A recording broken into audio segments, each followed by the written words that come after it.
L'Odyssée s'est très bien passée.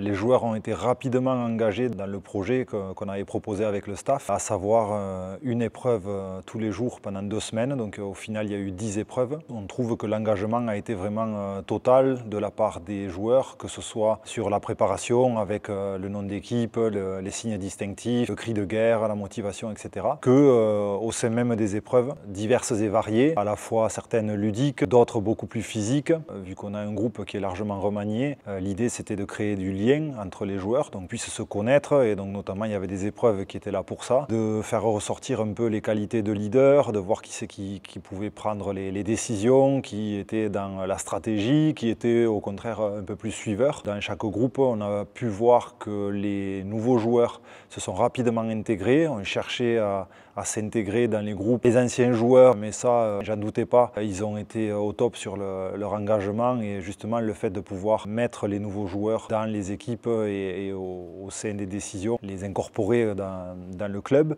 Donc pour ça, on a été très contents parce qu'on a vu qu'il y avait beaucoup de cohésion dans chacune des équipes et que c'était un vrai travail d'équipe. Oui, l'idée c'est que cette Odyssée, elle perdure au sein du club. On a envie que ça fasse partie de la culture du club, de la culture de performance qui a été instaurée par le staff actuel, le staff d'Eric. Il y aura très certainement une Odyssée 2026 avec des groupes qui seront différents, des cartes rebattues et des nouvelles épreuves. Là, sur les 2 semaines actuelles, on est sur Montpellier, donc on a pu retrouver notre lieu d'entraînement. Ces 2 semaines vont se terminer avec un match amical contre Saint-Raphaël, et ensuite on va pas mal partir, on va bouger, on va aller sur Limoges où on va réaliser des matchs amicaux. Ensuite on ira sur un tournoi sur Strasbourg où on va là jouer contre d'autres équipes, et enfin cette préparation se terminera par le Trophée des Champions face au Paris Saint-Germain.